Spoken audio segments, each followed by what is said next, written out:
Salut à tous et bienvenue sur Questions Essentielles. Aujourd'hui, on va parler de l'avenir, on va parler de 2026. Mais attention, je ne suis pas là pour te vendre un rêve ou une idée miracle qui va te rendre riche du jour au lendemain. La vérité, c'est que la réussite en 2026 ne dépendra pas d'une idée brillante sortie de nulle part. Elle dépendra de ta capacité à être utile, à être fiable et surtout à être cohérent. Je vais te parler de business concrets, des business que des gens tout à fait normaux peuvent construire à une seule condition, être sérieux. Et je vais t'expliquer pourquoi ces modèles fonctionnent et continueront de fonctionner. Prépare-toi, car on va aller au fond des choses.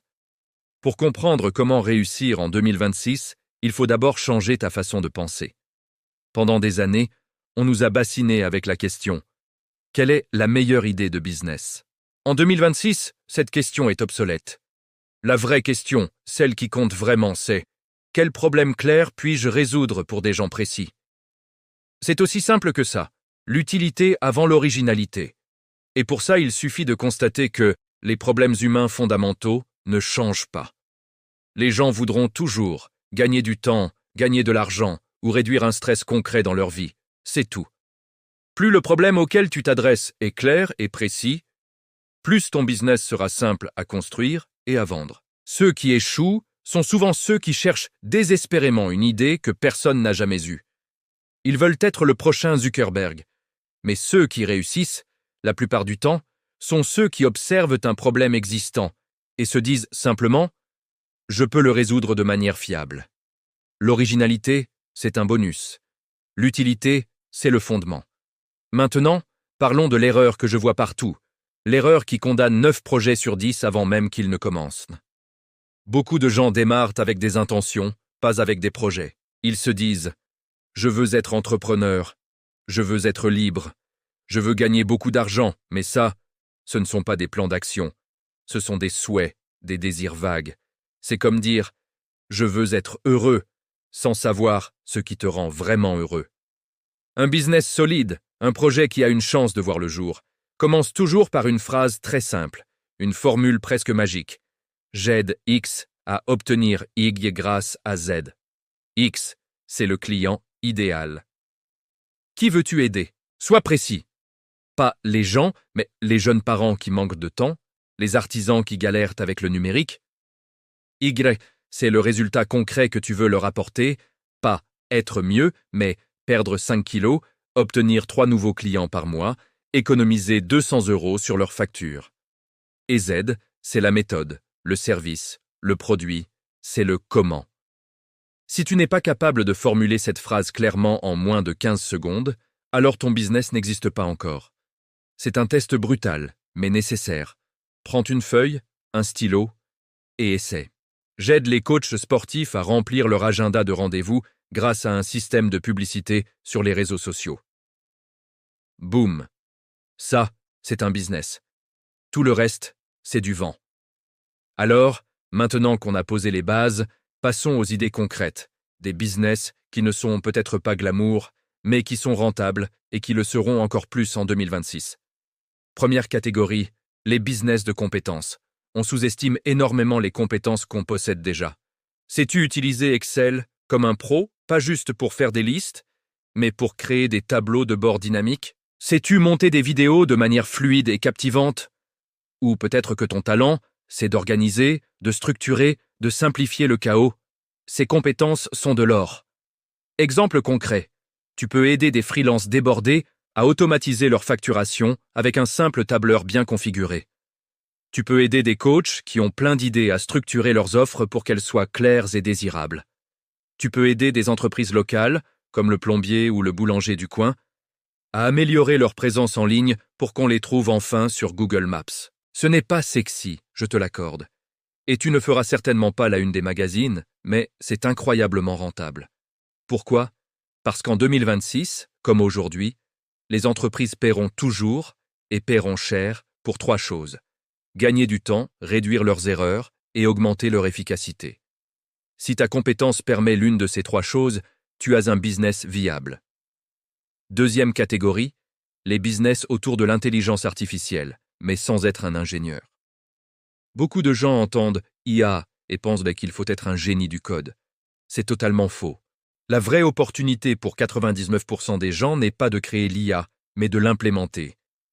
Tu deviens un pont entre la technologie complexe et le besoin simple d'un client. Exemple très concret. Tu peux mettre en place des chatbots simples pour des commerces locaux. Le restaurant du coin qui reçoit 50 appels par jour pour connaître les horaires. Un chatbot peut répondre à ça automatiquement, libérant du temps au personnel. Tu peux automatiser la prise de rendez-vous pour un cabinet de thérapeute. Tu peux créer des systèmes de réponse automatiques intelligentes pour les emails d'une petite entreprise. Tu n'inventes rien.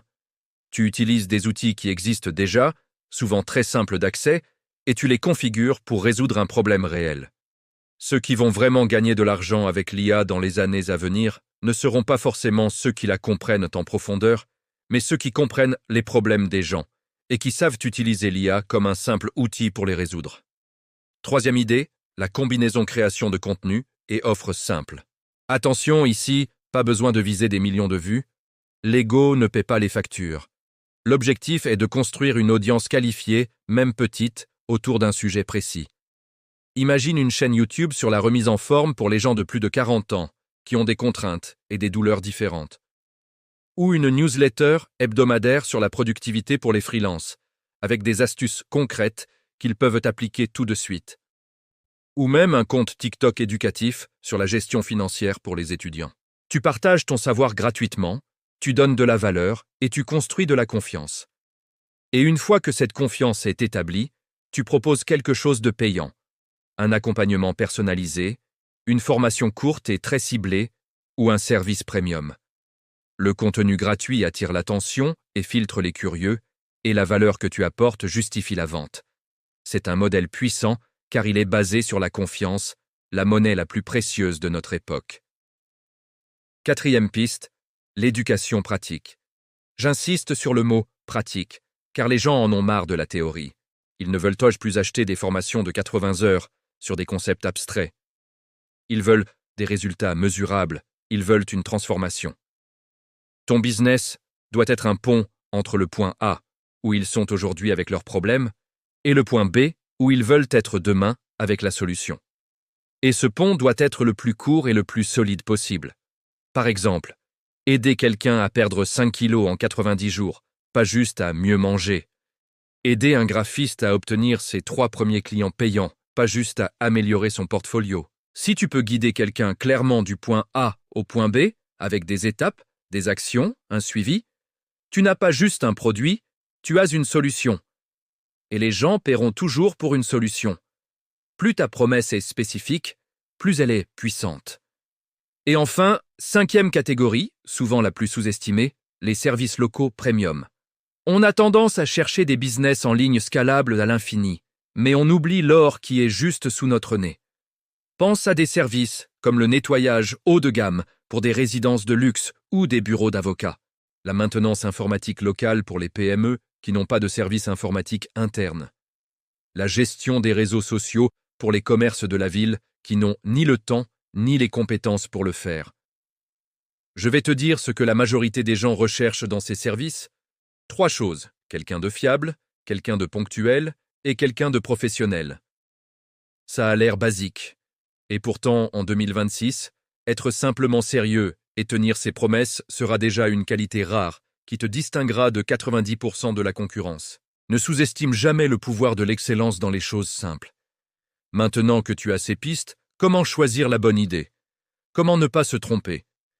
Pose-toi ces 3 questions simples mais fondamentales avant de te lancer. Première question. Est-ce que ce problème existe vraiment? Ne suppose pas, valide. Parle à des gens. Est-ce que c'est un vrai caillou dans leurs chaussures ou juste une petite poussière? Un problème réel est un problème dont les gens se plaignent activement. Deuxième question. Est-ce que des gens paient déjà pour ça?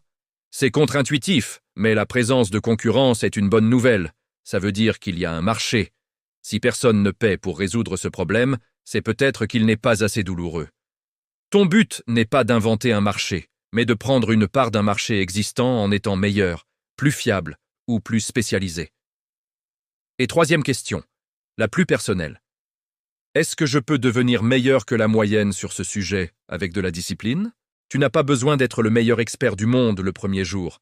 Il suffit d'avoir un intérêt sincère et la volonté de travailler pour devenir le meilleur. Tu n'as pas besoin d'aimer passionnément ton business au début. Tu dois d'abord le respecter suffisamment pour vouloir bien faire le travail. La passion vient souvent avec la compétence et les premiers succès.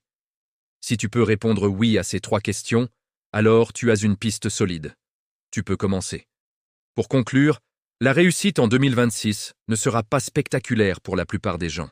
Elle sera discrète, structurée et cohérente. Ceux qui réussiront ne seront pas ceux qui jonglent avec 10 idées à la fois, mais ceux qui choisiront une chose, un problème, et qui s'attelleront à le résoudre sérieusement, jour après jour. Commence petit. Sois utile. Sois constant. Et surtout, rappelle-toi d'une chose, personne ne viendra te sauver.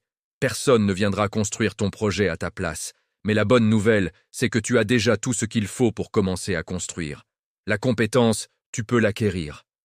La discipline, tu peux la cultiver. L'utilité, tu peux la trouver. Si ce type de réflexion t'aide à y voir plus clair, si ça te donne envie de passer à l'action, alors abonne-toi à la chaîne. Ici, on ne vend pas de rêves. On transforme des idées floues en directions solides. Merci de m'avoir écouté et à très bientôt sur Questions essentielles.